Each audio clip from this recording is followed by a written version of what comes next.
Now, without further ado, the reason we're all here tonight, please give a warm welcome to artist Caroline Landau. She joins us today from Oakland, California, and she has quite the resume on her record as far as education and publications. She received her BFA from Carnegie Mellon University and MFA from San Francisco Art Institute. As well as being an artist in glass, she's also a multidisciplinary artist whose work is featured in Materialize. I got on view now until the effect. Please take the away. Hi everyone, thank you so much for that introduction, and thank you so much Belger Arts for having me, and thank you all for being here. It really means a lot. So my name is Caroline Landau, and I'm going to start the talk with an artist residency I did in 2017. I lived on a sailboat for three weeks with 30 other artists and scientists. It's called the Arctic Circle Artist Residency. So at this time, I was already blowing glass, and I actually, with my friends, we fabricated our own glass blowing furnace. So I was using glass as a form of mold making. I was blowing glass into the earth, into sand, into snow, and capturing the impressions of the earth and having that in glass. Now, I didn't want to bring my portable glass blowing furnace all the way up to the Arctic, so I knew I needed to become proficient in mold making. So up there in the Arctic in Svalbard, Norway, tons of different types of ice. And I was really grateful that before I took this residency, I had prototyped lots of different ways to make molds. And this includes silicone molds, alginate molds, and what I actually found that worked best, that's a human per scale. What I found that actually worked best was, here's that, making some silicone molds on deck, was to bring my camping stove, and I melted wax on the pieces of ice. And so you might say, like, didn't that just melt the ice? It actually just froze on the layer. And then I let the wax kind of thicken and it built integrity. So I had these wax negatives that I brought back with me. And here I am. And it's so amazing up there in the month of October that the sun is setting 20 minutes each day. So at that time during the residency, the sun was just scraping across the sky where it was oranges and blues the entire day. So here I am melting wax on the pieces of ice. And I also noted which shores or which beaches we found them. And I melted out the glacier water and contained them and brought them back with me because I knew I was going to make them into glass vessels. So I filled them back up with their glacier water. Back in San Francisco, here are the wax negatives. I then made plaster positives of the exact form in glass. After this, I made silicone negatives and then wax positives to make plaster silica blow molds. And so plaster silica blow molds are an amazing way to blow glass and capture the impressions and capture amazing notes of detail. So what happens is we're preheating the molds up to 1,000 degrees. I also blow glass into plaster molds, but they're at room temperature. So what happens is the glass will go into the molds and then they'll shot at room temperature. But these molds can capture the impressions of a fingerprint. And what was really amazing is I actually was holding the piece of ice on shores. Maybe my thumbprint was melting in certain spots. And then when I made them into glass, I could read where my thumb was holding the piece of ice on the shore. And then here are a lot of the glass pieces, and I filled them back up with their own glacial water. I made note of whether the piece of ice on shore was glossy or highly textured, and I tried to mimic them the same exact way. I also made one of the molds into bronze, a 3-part bronze mold, so I can make a lot of them. In 2019, I had the opportunity to go to Newfoundland with a colleague and a friend named Oliver Rye. He's a videographer and photographer, and we were really able to scale up that same project in size. So we were able to work with the icebergs coming off of Greenland by way of Newfoundland, Iceberg Alley. And that same route is where Titanic hit that iceberg. So these huge flows of ice come up the Greenland and then just keep flowing south. And so what was amazing about our time in Newfoundland was not only did we get to scale up the size of the project, we get to make molds that take about 8 hours during the day. we also didn't have to worry about polar bears, which was a real thing up in Svalbard. Someone was always looking out for polar bears while you were making art. Here we got to really take our time and make larger scale molds. So here I am melting the wax, painting it on the piece of ice. And this is the wax negative when I brought it back to my home studio at Public Glass in San Francisco now. I worked with my good friend, Maria Adamoto. She's an amazing wax blower. And she collaborated a lot with me for the mold making process. This is the plaster positive of that same Newfoundland piece. And here's a little video of us making the silicone negative. So we did a 3-part silicone negative, and that was just because of all the undercuts. So it really just depends on what piece of ice looks like, depending on if we needed a 1-part or 2-part. Rarely a 3-part mold. This was really the only 3 couple we needed. And the clay is the dam just to be able to separate the layers. And so you can really see the 3 parts here. The dots are the keys so that they can fit in snugly. And then the plaster on the outside is the mother mold to contain the same shape of the silicone. And this is then the wax positive, and the 2 layers of plaster silicone and the chicken wire to contain it, because what happens is it has a little bit more fragileness when we preheat it. So the chicken wire with another layer of plaster silicone really contains it. This is a really big project. This happened during the pandemic around 2020.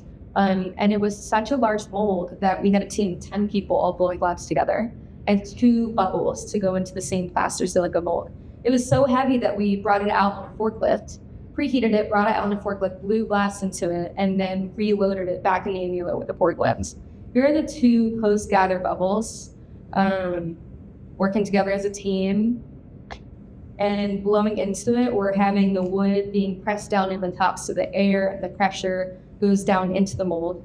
And these molds are once and done. So if I blow into the mold too hot, if I touch the sides before lowering the glass, you have to go all the way back to that silicone negative where you make a wax positive. So that could be weeks or months of work. These are the 2 bubbles. And so what I wanted to do is create the seam line of 2 bubbles inside the mold.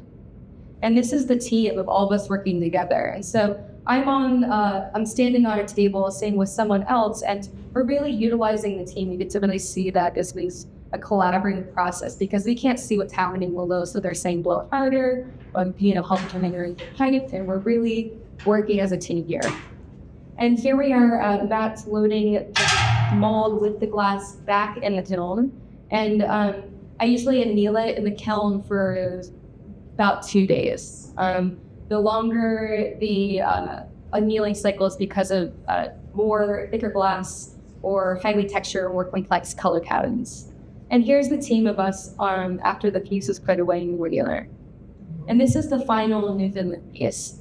I would say this size was yay big. You'll see in a moment. I don't have the dimensions exactly on me.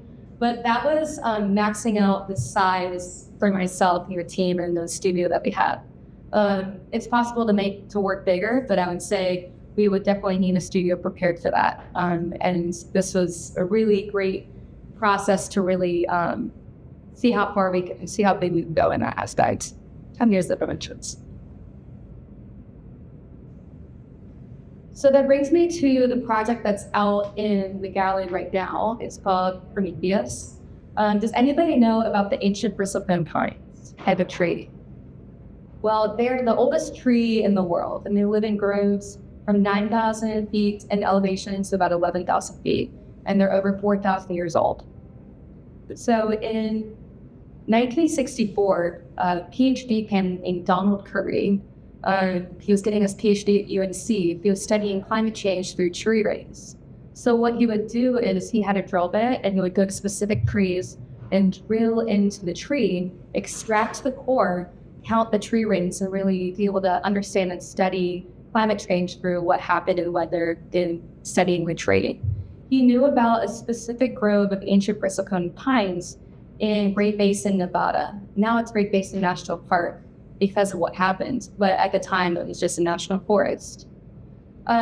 He hiked up to this specific grove that was a little higher than 9,000 feet elevation, and found a really old looking tree. He drilled in this drill bit and actually got the drill bit to stop.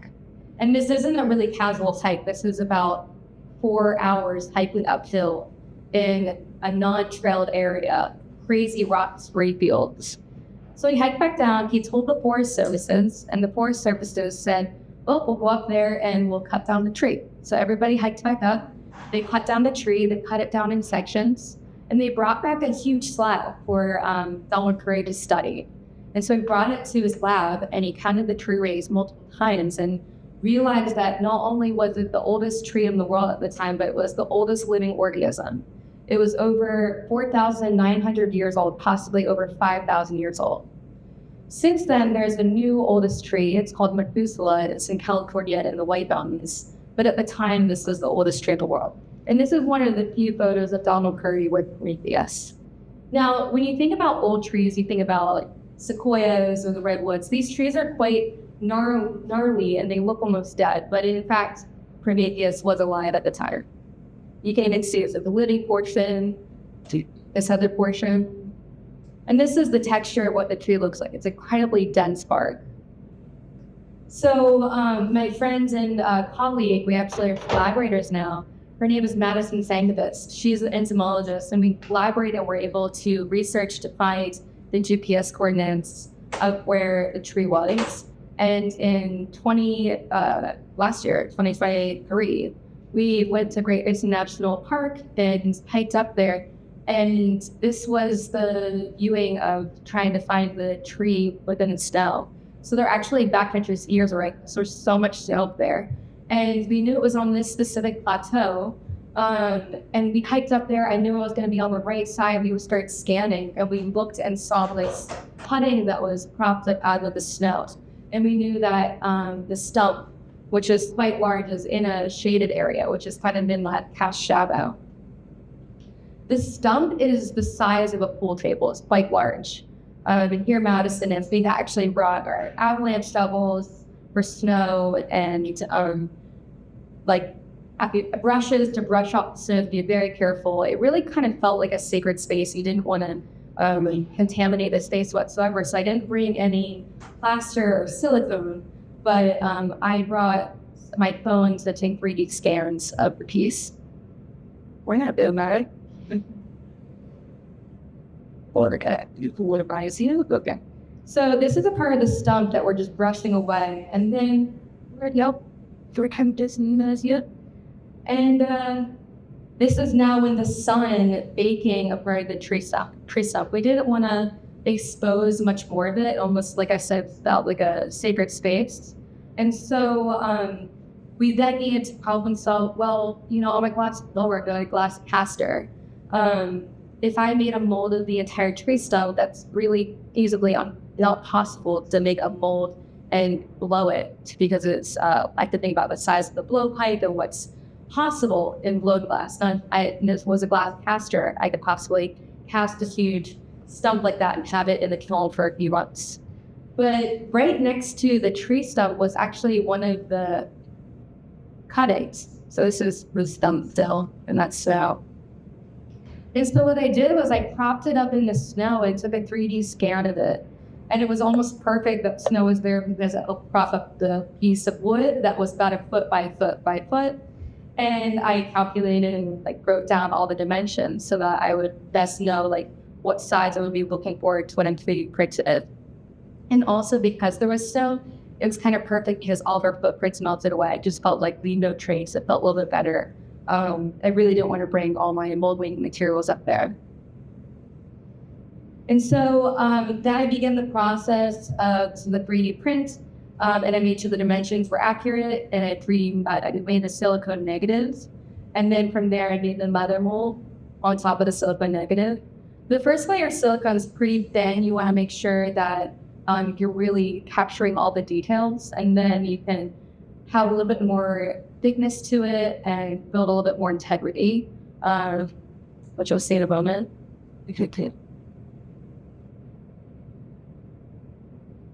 So then it gets a little bit bigger, and this is the silicone negative, and this becomes a 2-part other mold. So this is just plaster, and that helps contain or save silicone shape.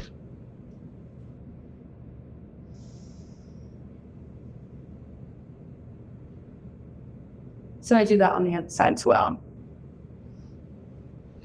So you can really see the translation of materials. The left is the 3D print, the middle is the wax, and the right side is the glass before it was cold worked.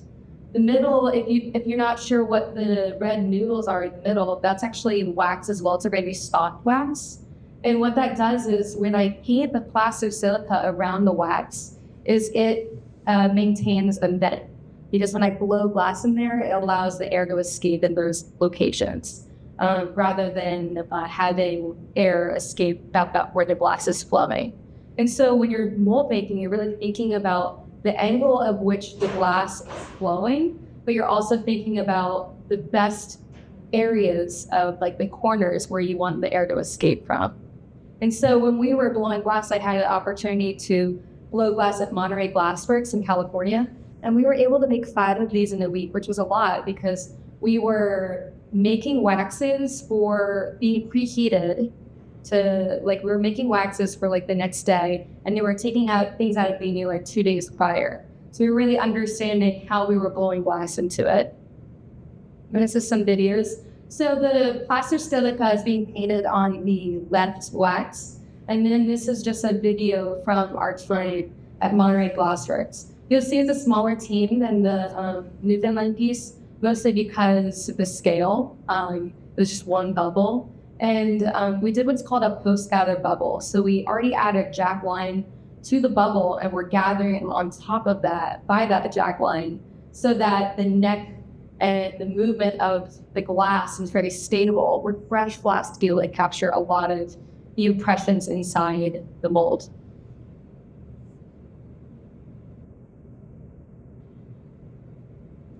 And in a moment, you'll see what the mold looks like. So the mold is already preheated, and everyone's wearing heat-protected gear and equipment. And they're very much coaching me and talking to me, okay, lower down the bubble, start blowing harder, blow softer, move it to the right. We're all working together. And after each bubble, and we break open the mold 2 days later, we're really able to see, oh, we need to add a little more thickness on the side walls of the bubble, or we need to add, more thinness at the end of the bubble. So we're constantly retraining and kind of changing what is most efficient and what can make the bubble most even. And then we put the entire piece into the annealer. And this is the piece, and you'll be able to see it outside. I'm really happy with the amount of detail that we captured in this piece, even though I would say I'm mostly like a tactile artist, where I like to make molds with silicone waxes on site. And so I felt there was, for me, a tiny bit of a disconnect when I 3D scanned it, but I felt it was necessary for just my heart a little bit, being out on site and 3D scanning it instead. But I was still happy with the amount of texture that we captured. And so that brings me to the most recent project. So it's called Palisade Glacier. My colleague Oliver Wright from the Newfoundland piece and my other collaborator Ramson Sankovitz, we actually all teamed together. We created a blend of called Geosynchrony, and we hiked up to Palisade Glacier this summer.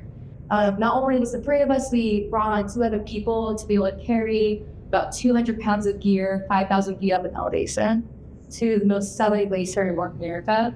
It's called the Palisade Glacier in the Sierras in California. And it's also the most rapidly changing and shrinking glacier in that as well. So here, Madison and I are on the right. That's our high alpine camp. Took a few days to hike up there with a great stand of just ecology leading up there. And we're able to bring and scale on these size again because of the team of a lot of waxes and make more molds of pieces of ice. And so we're making molds of pieces of ice to be able to translate that to glass, to be able to capture the impressions of things that are rapidly shrinking in our world needs of climate change. And this is the glacier.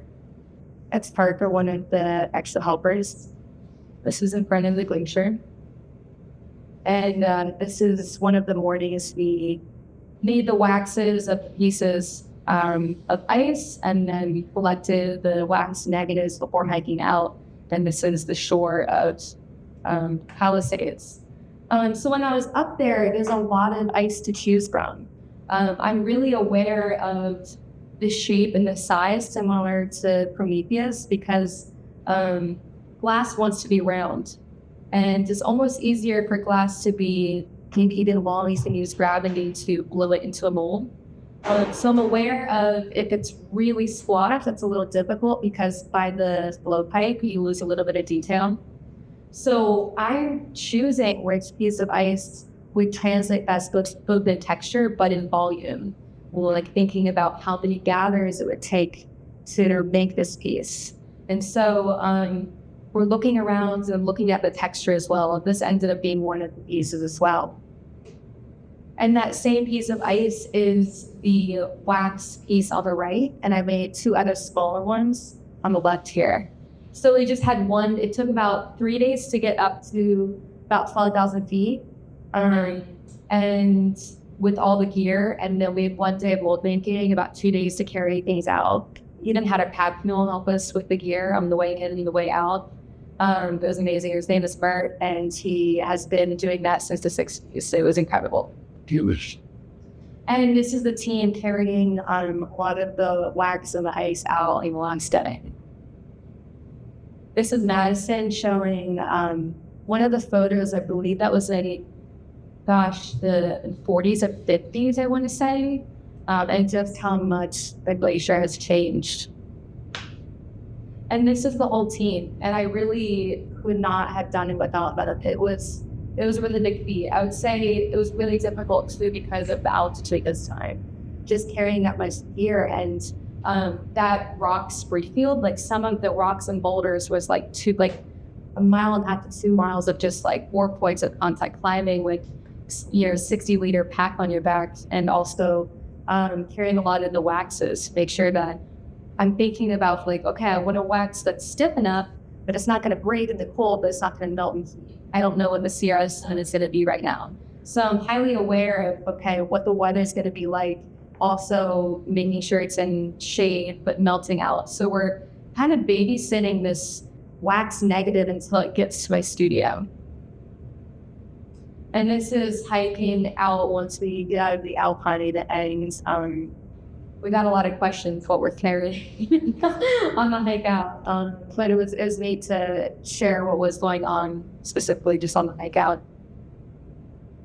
So in November, we were able to, I made the blow molds. I just made one of each, and Oliver came down, we lives in Bend, Oregon, and we were able to make the first round. I'm gonna make a few more of each. Right now, I just have one of each. And this is a post-gallery bubble, so you can see that indentation by the blowpipe so that the fresh glass is right on the bubble, and I'm shaping it with a lot of newspaper. And just a team of us to blow into these plaster silica blow molds. And that's one of the plaster silica blow molds, so you can kind of see that texture. And this is that wire piece, all the texture I put in it. Right now, I'm working on cold working it, so it's still in its process. You'll see on the piece outside with Prometheus, there's a little sliver of glass that looks a little bit different. It's sheet glass from Bullseye Glass Company that I hexstall the balloon form on, so that it becomes a 3-dimensional form and kind of all together. Bullseye has the sheet glass, and I do what's called hexstall, which is a glass-to-glass fuse it. So it's really strong, and it kind of unifies the piece. And that's the larger of the ice pieces. And so just to wrap up, I would love to show you just a video that Oliver made of out on site making the molds. You and I just open up to questions.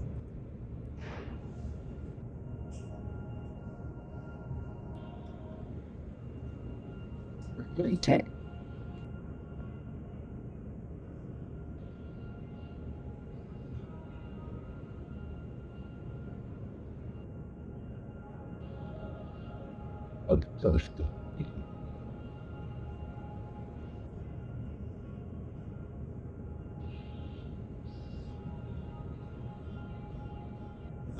See.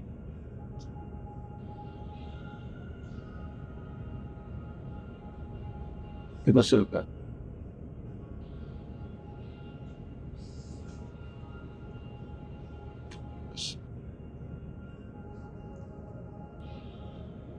How does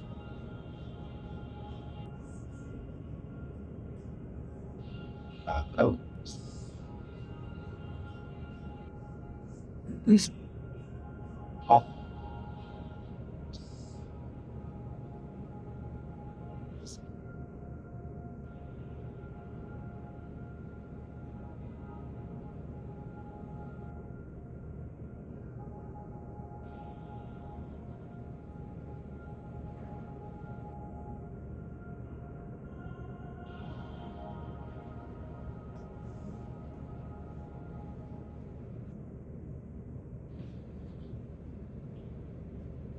Thanks all the photography, and then you can find us at my contacts and Geosynchrony. We just created our website. You don't have anything on Instagram yet, but we'll be booked in and creating videos for recent projects. But thank you all so much.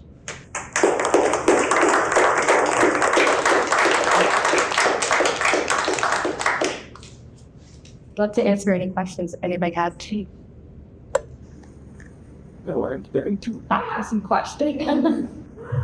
So first of all, thank you so much for showing us your incredible process. I mean, just the time it takes and hiking up there, the mold make it, put those people myself, and it takes a very long time. That was very impressive. But do you find, especially with the climate change, your meeting between how drastic the temperature changes for your own process are, between ice stays so cold with the wax, and then the whole hot shop process too?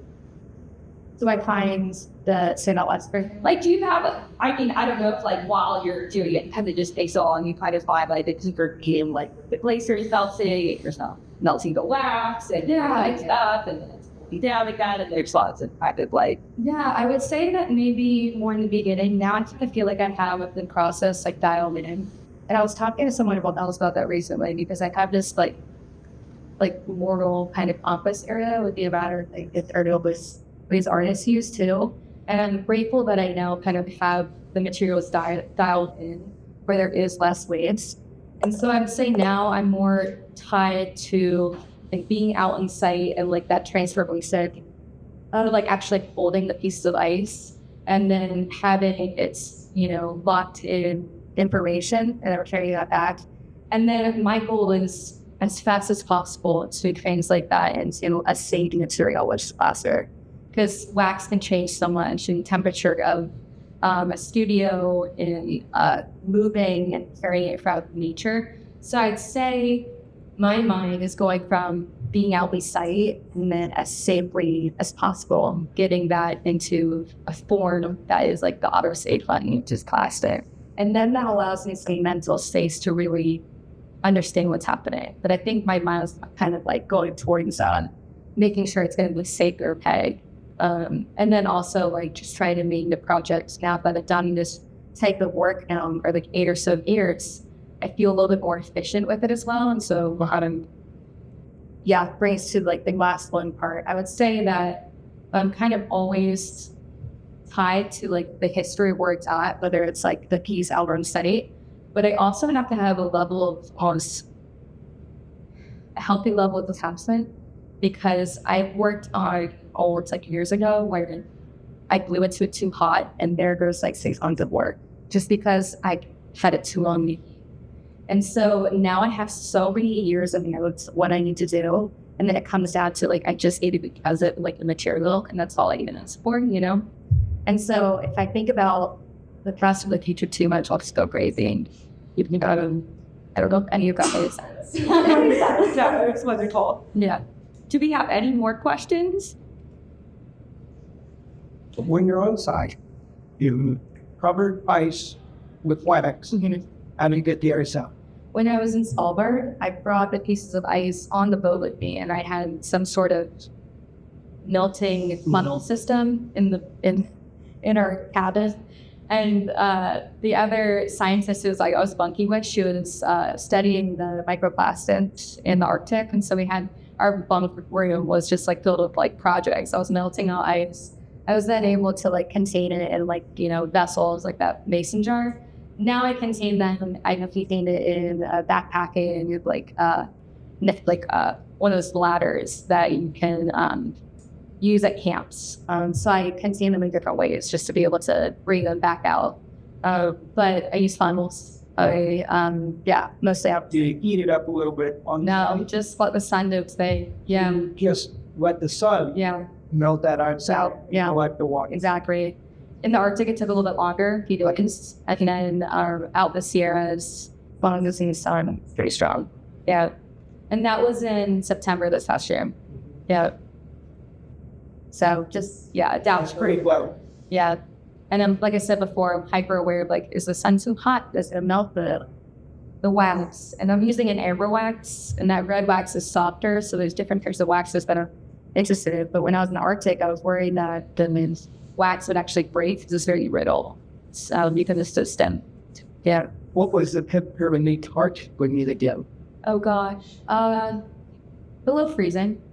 Yeah, and it was colder when we were on Zodiac Rose or on shore. I would say it was not in the negatives. The Gulf Stream kind of goes up there and it gets like some more in the nutrients. So I would say it was like below 20s, but above 10s. Yeah. Yeah.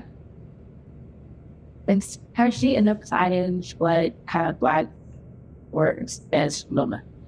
So before I went to the Arctic the first time, at Public Glass in San Francisco, right down the street from there is the ice factory.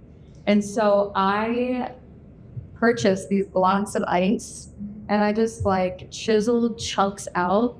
And my friend Maria and we just prototyped. I was like, okay, what's going to happen with alginate, which is like dental molds? What's going to happen with silk? I did bring silicones up to the Arctic and I strapped it on the deck. And it just took, even with like an accelerator, it still took a few days for it to cure. And so that wax I really felt was best. But I tried different waxes with this ice factory. I was just like prototyping it, we're putting things back in the freezer. It took like a few weeks to be like, okay, what is gonna work best? And I have always grown up like loving camping and backpacking. So I had that little pocket rocket camping stove. So I'm like, this might be best. Yeah. But it was a lot of prototyping ahead of time. Yeah. Before I went to the Arctic first. That was under my too much bad you right now. Totally. Yeah. And also the fact that I was really interested in bringing like this like furnace to make molds, and I was blowing glass into snow or just seeing how glass can capture those impressions. So I'm grateful for to have the opportunity to learn more about mold making. And it's just kind of like one thing led to the next. Did you have another question in the man? Yeah, I was gonna ask about your cold working process. Yeah. Like, how much of it is spent trying to like refine the details of your piece, or do you feel like your molds already capture Most of it? Yeah. So when it comes out, I definitely have to I put it in one of those tubs, and I spend like a day or so just like cleaning it with a brush, with dental tools, a lot of the plaster so that it gets in the groove, and then as that one photo, there's a lot of overblow from the blowpipe. So I take it to a saw and I grind it down like a sandpaper. There's like 80 grit, 120 grit, 220. Hextol, the glass-to-glass adhesive, is gap filling. And so I don't need it fully polished to glue it to the sheet glass. And so I usually take it to like 220 and then I Hextol it. It takes about a week to cure. And then I take it to the lathe and then cut the rest of the material on the sides. And then after that, with this piece, I didn't need to do this, but a lot of the ice pieces, the detail goes right to the edges. When I take another Dremel and carve the lines down into the sheet glass. So there's a lot of cold working that I didn't really talk about, but not as much to the surface, more to the base. Yeah. Oh, do you get a question? Yeah, so you use those word impressions to talk about collapses and recordings and information, and thinking about I guess I'm curious what you're able to do about because the ice is changing as totally as it is, and thinking about how the ice is looking. A lot of harder. Yeah. And I'm thinking about how much the ice is changing in that moment, or even like 2 hours later, the sun changing. And it's like that moment in time, like that one, like, because the sun is changing and the ice is melting. We hiked up Oliver Crane to that location 3 weeks prior, and there was very little ice. And so like just how rapidly that moment is changing. So when I record these moments, both in the Arctic and the Sierras, it's like that moment in one time. Same with the Prometheus stump. It's like, it is dead wood, just dropped right there, and it is constantly going to be weathered to the rest of time. So this 3D scan is just that impression of that date that was 50 years later, and it's constantly going to be weathered up on that plateau. And so a lot of my work is just talking about that one moment. Any other questions? I have a question. I just want to say this is my third artist on the last 5 days being an actress. And this is the first time I've ever heard an artist that had a polar bear look out. Yeah. There was an artist who was a performance artist, who was like kind of performance horror artist. And she asked me if I could dress as a clown and ride a swan down a glacier river. So I have this image up in the Arctic where I could like climb out on this like swan and wearing a clown costume, be recording it. And around like both of these turns, there are people looking for polar bears. So I'm like sliding down this most bizarre, like this room, like I'm in the Arctic, I'm above 80 degrees north. And yeah, we're making art and watching out for polar bears. Okay. Old traders don't eat quite meat. I was glad they did. Never. Yeah. It tastes fun. Yeah. Any other questions? Yes. It was kind of incredible how, a lot of time we think of artists going on these journeys by themselves, make these discoveries by themselves, but it was really lovely to see this sort of collaborative nature. The work meant to choose people out from that's visions, but also it makes so much sense to see how you work in a glass shop in such a collaborative sort of carrying to make something. Yeah. And I was wondering if you just talk a little bit more about this collective. For sure. Yeah, and also I had a question before this about like, what percentage do you work in the studio versus out on site? And I would say my mind's 50-50. Like a lot of the time, like I'd say it's seasonal. So like during like fall, winter, spring, and spending a lot of time in the hot shop. I actually help Ryan and Manny's glass shop in Oakland, and so very glass centric. And then in the summer, we're thinking a lot about Mount Airy. We're thinking a lot like being outside in Sierras or inter expeditions. And so my mind's like split and being like very immersed and seasonal. And also one thing that I love about the collective, which I'll talk about in a moment, is that we are not fixed in like a ratio, in like a formula being like A plus B equals C, and this is how we're going to make art. Even though we have done a lot of the processes in the past, but we leave a lot of space and moments for us to be out in nature and be like, what are we doing? An example of this is a project in the future about our collective that we're working on, that we're going to, they'll share this secret information, but it's about the Owens River in California. We're really interested in the waterways that are in the Eastern Sierra and traveling south. And example of like, one thing leading to the next, we were looking at the headwaters where the beginnings of the Owens River starts. And we were tracing and following this river upstream, and it leads to Glass Creek, it leads to a mountain of obsidian. And I was like, you gotta be kidding me. It's the most incredible thing ever. Like that glass tied with, how we're gonna work and create glass projects out of this. But I think that there's a lot of space for us to not have the binary answer in the beginning of the project, and that's really important to us. But so we worked in the seed cycle projects, and then after, I'd say it was last summer, I was like, we need to talk together, we need to have on calls, and we had to look back. And I would say they're just like incredibly skilled at being outdoors people. Madison is an entomologist. She spends a lot of time studying honeybees around the world. She's in the Philippines right now. She studies the hornets that and the mites that kill honeybees. And Oliver is an amazing photographer, videographer, and they're just amazing, outdoors people that sometimes I feel you have to keep up, you know. So I feel very grateful that we equally support each other, and it feels like just the dream team that we get to work together. Yes. And you are Mexican here? I live in Oakland, California. Okay, and I'm just visiting you. oh, okay. Just got this show. Yeah, but I was over in what do you foresee your art being like in the next 4 years? Yeah, so we're going to work on that obsidian project. We're really interested in talking about like the waterways in California and understanding the history of it and water law. We're also interested in going to different areas, more areas in the Arctic to make more golds. And there's a lot of trees that have been preserved and almost fossilized in glaciers. And we're really interested in that combination of understanding trees and ice as records of time and capturing more molds of them. And Oliver's really interested in working on a lot of the footage and creating a documentary about all of this product. So a lot of collaboration. What inspired you to see? To do art? To do ads? Yeah, There about. my background is actually in painting. So I actually studied painting in undergrad.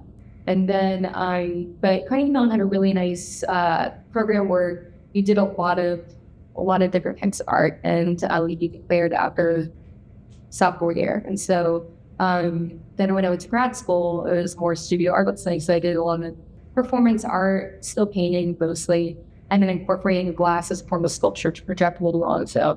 And so a lot of my work in the past was more, glass as objects to project video onto, performance art, and video art. And then it's been about 10 years of it being just more glass centric right now. So I just wanted to put right because you come out and get about fact.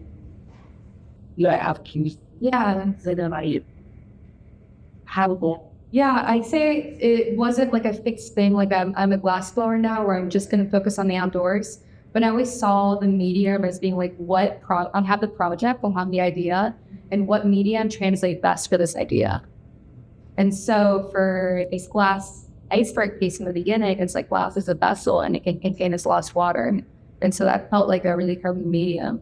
I also love to draw and paint it, but drawing and painting the object is different than the glass piece containing insulation water. And so I always still have that question. It's like, before when I have this idea, I'm interested in continuing to paint the picture. It's like the idea first and what medium translates best. It seems like a lot of your work is very science-based. Have you always had a lot of science, or had that kind of rose with just working with like other science kids in your like group and community in your collaboration context? Definitely an interest, but I also lean heavily on the professional. Definitely knowing my own art background, but like research, working with researchers and scientists, that is their profession field. But the ability to collaborate, even in starting from that boat in the Arctic and then from there on, just I think it's just an amazing way to work. So to really lean on each other. Yeah, I feel like I'm at a point now where it's like really nice to work with people who specialize in a field. And everybody, each other. At least. Thank you all so much.